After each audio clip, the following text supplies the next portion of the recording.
अस्सलाम वालेकुम एवरीवन, कैसे हैं आप सब। आई होप आप सब ठीक होंगे। आज हम करेंगे क्वेश्चन नंबर 10 एक्सरसाइज 3.3 का। थोड़ी सी वीडियो लेट हो गई है लेकिन कोई बात नहीं, आगे करते हैं। क्वेश्चन नंबर 10 करेंगे हम। इम्पोर्टेंट क्वेश्चन है। इसके बाद क्वेश्चन नंबर 11 बहुत इम्पोर्टेंट है और 13 भी। बाकी के जो हैं 12 वो भी मतलब वो इम्पोर्टेंट नहीं है कुछ ख़ास, लेकिन 13 क्वेश्चन जो है वो काफ़ी इम्पोर्टेंट है। 14, 15, 16, 17 ये काफ़ी इजी हैं, इतना ज़रूरत नहीं है इनको करने की। तो मैंने भी क्वेश्चन नंबर 13 तक ही करवाए हैं। 10, 11, 12, 13 इस वीडियो में हम ये क्वेश्चंस करेंगे। तो पहले स्टार्ट करते हैं क्वेश्चन नंबर 10 से। क्वेश्चन नंबर 10 हमारे पास है, if A is a square matrix supported 3 then show that के और ए की उसमें आता डिटर्मिनेंट इसका इक्वल हो के क्यूब और ए का जो हम लोगों ने लिया था उसके बराबर हो। अब हमने ए यहाँ पर लिया था, ये लिया था हमने, ए को ले लिया, फिर के ए यानी के को मल्टीप्लाई कर दें अंदर, तो ये के सबके साथ मल्टीप्लाई हो जाएगा। उसके बाद टेकिंग के common from C1, C2 and C3, यहाँ से हमने कॉमन ले लिया, यहाँ से भी ले लिया, यहाँ से भी ले लिया, यहाँ से भी ले लिया, के कॉमन ले लें, हमारे पास की वापस बन जाएगी। इन तीनों के को मल्टीप्लाई कर दें के क्यूब और ये ब्रैकेट आ जाएगी ए की, तो यानी ये left hand side equal right hand side prove हो गया। इंपॉर्टेंट क्वेश्चन है, इस तरह के क्वेश्चंस आ जाते हैं तो इसको कर लीजिएगा। क्वेश्चन नंबर 11 ये भी इंपॉर्टेंट है। Find the values of lambda if A and B are singular. तो ए का उन्होंने ब्रैकेट दिया, बी का ब्रैकेट दिया और उन्होंने कहा है कि हमने वैल्यू फाइंड करनी है इसकी लेमडा की। तो ए और बी जिसमें उन्होंने बताया कि अगर ए और बी सिंगुलर हैं, ए हमारे पास इस तरह से हो कि 3/3 का मैट्रिक्स हो और उसका डिटर्मिनेंट 0 के इक्वल, उन्होंने कहा सिंगुलर है ना, ए सिंगुलर है तो उसका डिटर्मिनेंट जो है वो 0 के इक्वल होगा।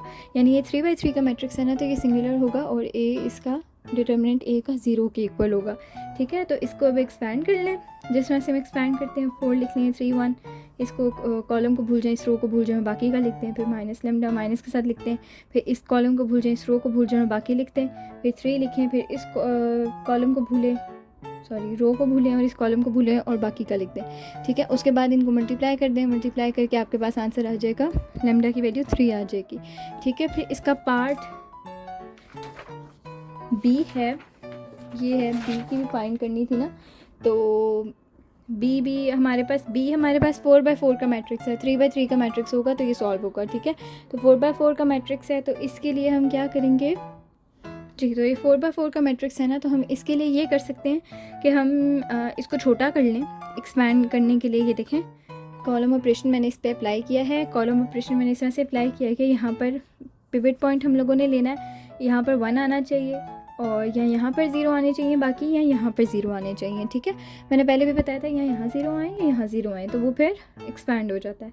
तो इंटरचेंज कर लेते हैं हम C1 और C2 को, कॉलम 1 और कॉलम 2 को, क्योंकि यहाँ पर 1 है तो इनको चेंज किया, 1 2 2 2 लेमडा, 5 8 3 2 इधर आ गया, ये चीज़ इधर आ गई, ये चीज़ इधर आ गई। उसके बाद हम लोगों ने क्या किया, हम लोगों ने इस पर कॉलम ऑपरेशन अप्लाई किया है कि यहाँ और यहाँ 0 बन जाए। बन रहा था तो हम लोगों ने बना लिया, ट्राई चेक किया कि कॉलम ऑपरेशन अप्लाई हो रहा है या रो अप्लाई हो रहा है, तो हम लोगों ने वो चेक किया। हमारे पास यहाँ पर कॉलम ऑपरेशन अप्लाई हो रहा है तो हम लोगों ने उस हिसाब से लिख कर सॉल्व कर लिया है। अब यहाँ पर ये 1 आ गया, आप लोग कैलकुलेटर में जब डाल के पुट करेंगे ना, या वैसे ऑरली भी करेंगे तो आप लोग को पता चल जाएगा। ये देखें ना, चलो मैं बता देती हूँ। C2 यहाँ पर हमारे पास 5 है, 5 - 5 × 1 ये 5 हो गया, 5 - 5 0 आ गया। फिर नीचे 8 है हमारे पास, 8 - 5 × 2, 5 × 2 10 हो गया, 8 - 10 था तो -2 आ गया। 3 - 5 × 2, 5 × 2 इज़ 10, 3 - 10 इज़ -7 और 2 - लेमडा आ जाएगा, 2 - 5 लेमडा, क्योंकि 5 के साथ C1 मल्टीप्लाई हो रहा है तो ये 5 लेमडा हो जाएगा, 2 - 5 लेमडा आ जाएगा। ठीक है, आई होप आप लोग को समझ आ गई होगी। नहीं किसी चीज़ की समझ आती तो आप लोग कमेंट सेक्शन में पूछ सकते हैं। और कितने सारे ऐसे हैं जो चैनल जो वीडियो देख के सब्सक्राइब नहीं करते, सब्सक्राइब भी कर दिया करें चैनल को। फिर ये हम लोगों ने यहाँ से एक्सपैंड करेंगे C1 से, क्योंकि ये पिवट पॉइंट बन गया, यहाँ पे ज़ीरोज़ आ गए तो यहाँ से हम एक्सपैंड कर देते हैं। इसको रो को और इस कॉलम को भूल जाएं और बाकी का सारा यहाँ पर लिख लें। 1 लिखें ना लिखें कोई फ़र्क नहीं पड़ता। तो फिर अब इसको एक्सपैंड करें, जिस तरह से हम लोग डिटर्मिनेंट फाइंड करते होते हैं पूरा उसी तरह से करेंगे हम।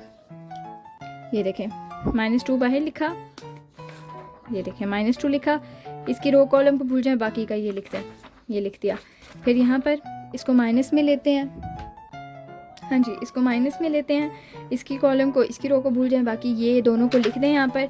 उसके बाद लास्ट वाला ले लें, ये 1 है, इसकी कॉलम को और इसकी रो को भूल जाएं और बाकी का जो अंदर है वो जितना भी वो यहाँ पर लिख लें। ठीक है, यहाँ पर लिख दी हमने वैल्यूज़। अब इनको सॉल्व सॉल्व करेंगे तो आपको नज़र आएगा आपके पास लैम्डा की वैल्यू 4 आ रही है। ठीक है, आपके पास यहाँ पर ये आंसर आ गया। उसके बाद चलते हैं क्वेश्चन नंबर 12 की तरफ। क्वेश्चन नंबर 12 में वो हमें कहते हैं कि which of the following matrices are singular and which of them are non singular. तो ये हमने चेक करना है कि सिंगुलर है या नहीं है। अगर डिटर्मिनेंट 0 के इक्वल आता है तो मैट्रिक्स सिंगुलर होता है। अगर 0 के इक्वल नहीं आता है डिटर्मिनेंट, इसका मतलब ये कि मैट्रिक्स सिंगुलर नहीं है। तो चेक करते हैं, इसको एक्सपैंड करें। जिस तरह से डिटर्मिनेंट हम लोग लेते हैं, डिटर्मिनेंट निकालें इसका, अगर 0 के इक्वल आ जाता है तो मैट्रिक्स सिंगुलर है। यहाँ पर नहीं आया इक्वल, तो इसका मतलब ये कि ये सिंगुलर नहीं है मैट्रिक्स। उसके बाद इसका पार्ट 2 है। पार्ट 2 में भी उन्होंने कहा है कि चेक करें कि मैट्रिक्स सिंगुलर है और या नॉन सिंगुलर है। तो उसके लिए हम लोग इसका डिटर्मिनेंट ले लेंगे, 2 को बाहर लिख लें, बाकी इसको भूल जाएं और बाकी का लिख दें, फिर -3 लिखें, फिर इसकी रो कॉलम को भूल जाएं और बाकी का लिख दें, फिर -1 लिखें, इसकी रो और कॉलम को भूल जाएं और बाकी का यहाँ पर लिख दें। ठीक है, फिर इसको सॉल्व करें, आपका आंसर 0 के इक्वल आ जाता है तो इसका मतलब ये है कि आपका मैट्रिक्स सिंगुलर है।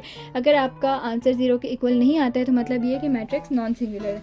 उसके बाद हम आ जाते हैं पार्ट 3 पर। पार्ट 3 में अब वो 4/4 का मैट्रिक्स है। मैंने बताया था डिटर्मिनेंट निकालने के लिए हमेशा 3/3 का मैट्रिक्स हमारे पास होना चाहिए। यहाँ पर 4/4 का है तो हम यहाँ पर कॉलम ऑपरेशन अप्लाई करते हैं कि यहाँ पर ये ज़ीरोज़ बन जाएंगे। देखिए 0 बन सकता है, इसको इसके साथ माइनस करें 0 बन जाएगा, इसको इसके साथ प्लस कर दें 0 बन जाएगा, इसको इसके साथ जब हम करेंगे तो -2 से C1 को मल्टीप्लाई करेंगे तो ये 0 हो जाएंगे। ये देखिए इसी तरह से मैंने यहाँ पे लिखा है C2 - C1, C3 - 2C1 और C4 + C1। ये देखें, ध्यान से देखेंगे समझ आ जाएगी। इसको सॉल्व करें, खुद कैलकुलेटर पे डाल के देखें, आंसर्स आएंगे आपके पास।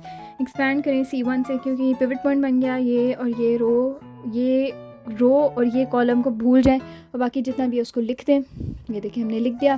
फिर इसको एक्सपैंड करें, इससे लिया तो ये सब आ गया। इसको माइनस था तो माइनस इंटू -3 +3 हो गया। ठीक है, ये देखें +3 कर दिया।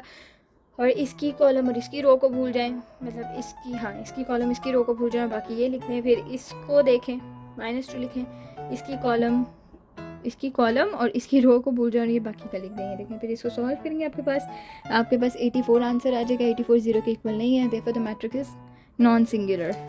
ठीक है, फिर हम आ जाते हैं क्वेश्चन नंबर 13 पर। क्वेश्चन नंबर 13 बहुत इंपॉर्टेंट क्वेश्चन है और ये बहुत आने वाला क्वेश्चन है, सेक्शन C में आने वाला क्वेश्चन है।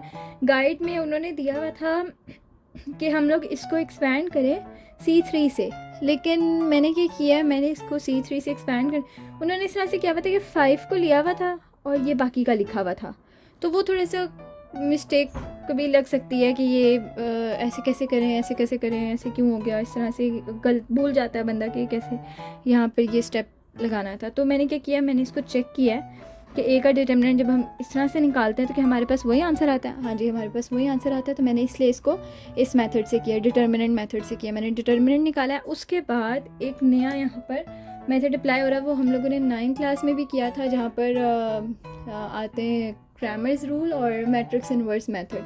उनमें से कोई एक मेथड है, ये मुझे याद नहीं कौन सा, लेकिन उनमें से एक है। यहाँ पर हम लोग ले लेते हैं, देखें हमें पता है कि ये मैट्रिक्स है ना, जैसे चलिए मैं आप लोग को लिख के बता देती हूँ कि यहाँ पर ये पहले वाले की वैल्यू A11 होती है, इसकी प्लेस जो है A12 की है, इसकी प्लेस A13 की है। ठीक है, फिर ये जो है ये A21 है, ये A22 है, ये A23 है और ये वाला A31, A32 और ये A33 है। ठीक है, इनकी प्लेसेस के हिसाब से अब हमने ये पूरा का पूरा सॉल्व करना है। ठीक है, ये है A11 है ना, A11 में मतलब ये कि -1 और ये कॉलम और रो प्लस कॉलम करते हैं तो ये 1 + 1 आ गया। फिर हम लोगों ने इससे एक्सपैंड करना है इसको कि इस रो को इस कॉलम को भूल जाएं, यानी ये चीज़ भूल जाएं और बाकी का लिख दें। उसके बाद इसके बाद हम आते हैं इसकी प्लेस पर। ठीक है, ये A12 है तो ये रो प्लस कॉलम 1 + 2 -1 की पावर जब नेगेटिव ऑड में आती है ना, -1 की पावर में जब ऑड नंबर दिया हो ना, जैसे कि 3, 5, 7, 9, तो हमारे पास आंसर माइनस में ही आता है, -1 ही आता है। जैसे -1 पावर 3 है तो माइनस आएगा, तो ये देखिए मैंने माइनस लिख दिया। यहाँ पर -1 की पावर 2 + 3 है, फिर से यहाँ भी माइनस लिख दिया। आगे हैं हम, तो आगे भी ऐसे ही है कि 2 + 3 5 आ गया, -1 की पावर 5 है तो माइनस लिखे। कैलकुलेटर में डाल के देख लें, आप लोगों को पता चल जाएगा कि -1 की पावर अगर ऑड में होती है ना तो आंसर हमारा माइनस के साथ आता है। अगर वो पॉजिटिव में होती है ना, यानी -1 पावर 4 6 8 10 12 14 16 जो भी हो, उसका आंसर हमारे पास पॉजिटिव में आता है, +1 आ जाएगा। ठीक है, तो ये देखें, इसको ले लिया। फिर इसकी जगह थी ना, तो इसके रो को मतलब इसकी कॉलम को, इसके रो को भूल जाएं और ये 2 लिख दें, 1 2 0 5। फिर उसके बाद हम लोग नीचे आ गए, मतलब ये कि इसकी जगह पर आ गए। ठीक है, इसकी जगह पर जब हम आएंगे ना तो वो रो यहाँ पर ये है रो 1 और कॉलम 3, तो ये 1 1 3 था, तो ये 1 + 3 हो गया। ठीक है, इसकी रो, इसकी कॉलम को भूल जाएं, इसकी रो को भूल जाएं, हमारे पास 1 2 1 -3 आ रहा है। ये देखिए 1 2 1 -3। फिर हम आते हैं नीचे, यानी इस लाइन में ये है हमारे पास a to 1 की जगह पर, यानी 2 1, तो 2 + 1 हमारे पास आया 3। ये देखें 2 + 1 3 था, -1 की पावर 3 थी, ये नेगेटिव आ जाएगा। ठीक है, आपके पास इसको आप लोगों को पता है कि इनको मल्टीप्लाई इस तरह से करना, 1 × 5 - 0 × -3, 1 × 5 - 0 × -2, 1 × -3 - 1 × 2। ठीक है, ये तो आप लोगों को सॉल्व करना आता होगा। फिर हम आ जाते हैं इसके पास, इसको ले लेते हैं, ये है a 2 2, तो 2 + 2 4, तो यानी पॉजिटिव में आंसर आएगा। तो इसको अगर हम लेते हैं तो इसकी कॉलम को और इसकी ये रो को भूल जाए तो 2 0 2 और 5 आएगा। ये देखें 2 0 2 और 5। ठीक है, उसके बाद हम आ जाते हैं इसकी प्लेस पर a 2 3 की। ठीक है, a 2 3 यानी सेकंड रो और थर्ड कॉलम है, तो 2 + 3 हमारे पास 5 है, आंसर नेगेटिव में आएगा। ये देखिए मैंने माइनस का साइन लगा दिया है, ये 2 + 3 माइनस हो गया। और जब हम इसको देखेंगे ना 2 + 3, इसको और इसको ख़त्म कर दें, 2 1 और 2 और -3 आ जाएगा। ये देखें 2 1 और 2 -3। फिर आ जाते हैं नीचे, इसी तरह से ये सॉल्व होते हैं। नीचे हमारे पास ये 3 1 है, a 3 1 यानी, तो इसकी रो, इसकी कॉलम और इसकी रो को भूल जाएं, हमारे पास 1 0 1 0 आ जाएगा। और ये है 3 + 1 है ना, 4 है ना, तो उसके लिए ये पॉजिटिव में होगा और हमारे पास ये बनेगा 1 0 1 0। ठीक है, ये देखें 1 0 1 0। इसी तरह से दूसरा भी आप जब सॉल्व करेंगे आप लोगों को पता चल जाएगा। यहाँ पर देखें 3 + 2 था, माइनस था, मतलब माइनस हो गया, 5 था, यहाँ पर आ गया -1 पावर 5 इज़ -1, तो ये माइनस लिख दिया। और ये देखें, इसको सॉल्व करें। ठीक है, याद से माइनस का साइन लगाना है, और अगर कभी होना कि नहीं याद के माइनस का साइन कैसे लगेगा, तो इतना मैं हिंट दे देती हूँ। चले, पहले में नहीं आएगा, दूसरे में आएगा, तीसरे में नहीं आएगा, फोर्थ में आएगा, फिफ्थ में नहीं आएगा, सिक्स्थ में आएगा, इस तरह से आएगा, 7th में नहीं आएगा, 8th में आएगा, 9th में नहीं आएगा। ठीक है, ये भी एक बड़ा तरीका याद रखने का। फिर हम लोगों ने एडजॉइंट लेना है a का, तो एडजॉइंट लेने के लिए देखिए मैंने बताया था ना कि इस मैट्रिक्स के हिसाब से हमने इसको पूरे को सॉल्व किया, तो उसको लिखते, फिर हम लोगों ने उसको लिखना है जो हमारे पास वैल्यूज़ आई हैं। ठीक है, a11 की वैल्यू हमारे पास 5 आई थी, a11 इज़ 5, a12 इज़ -5। इसी तरह से सारी वैल्यूज़ लिखें, फिर उनका ट्रांसपोज ले लें, इस तरह से आ जाएगा। a का इन्वर्स ले लें, 1/a determinant of a into adjoint of a, 1/5 लिखें, पूरा मैट्रिक्स लिखें, उसके बाद इसको सॉल्व करें, डिवाइड करें, तो ये हमारे पास ये आंसर आएगा। फिर लेफ्ट हैंड साइड के लिए हमने a इन्वर्स को a से मल्टीप्लाई करना है, इनको मल्टीप्लाई करेंगे, हमारे पास ये आइडेंटिटी मैट्रिक्स के इक्वल आ जाएगा। Thank you for watching.